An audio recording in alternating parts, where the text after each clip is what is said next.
Bonjour, je me présente, Blandine Lantéry, coach à Time2. Aujourd'hui, je vais vous donner 5 astuces pour être plus efficace au travail. Alors, astuce numéro 1, commencez la journée avec la tâche la plus difficile que vous avez à faire. C'est le matin que notre motivation est à son maximum, donc c'est le moment de faire ce que vous avez le moins envie de faire.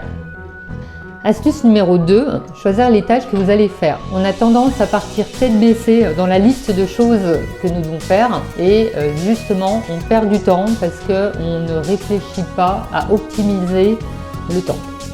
Il est primordial de se demander avant de faire quelque chose, qu'est-ce qu'on doit faire exactement? Est-ce qu'on peut se faire aider? Est-ce que ça a déjà été fait? Pourquoi est-ce qu'on doit le faire?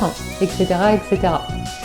Le problème est qu'on ne nous a pas appris pendant nos études à réfléchir, à organiser notre travail. On nous a appris à suivre des directives.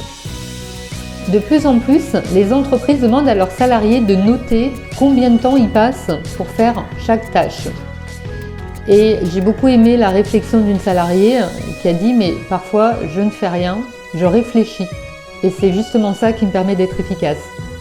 Astuce numéro 3, utilisez les moyens modernes à votre disposition. Les vidéos YouTube pour l'apprentissage, les applications, que ce soit pour faire des visuels attractifs ou même pour traduire par écrit ce que vous dites à l'oral.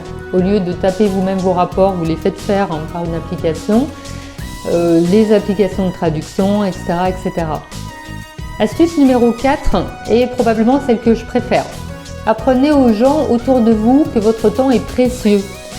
Vous ne pouvez pas laisser tomber ce que vous êtes en train de faire pour répondre à leurs demandes immédiates.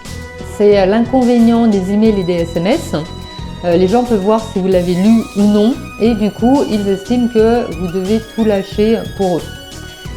Il a été démontré scientifiquement que votre cerveau met beaucoup de temps pour passer d'une tâche à une autre. Donc, si vous vous laissez interrompre, ça va vous consommer beaucoup d'énergie et de temps.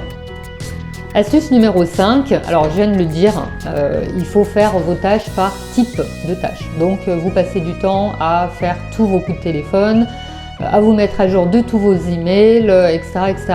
Vous faites ça vraiment par type de tâche. Voilà, maintenant grâce à ces conseils, vous allez pouvoir travailler plus vite et profiter de plus de temps libre pour vous. Dites-moi en commentaire l'astuce que vous avez préférée. À bientôt.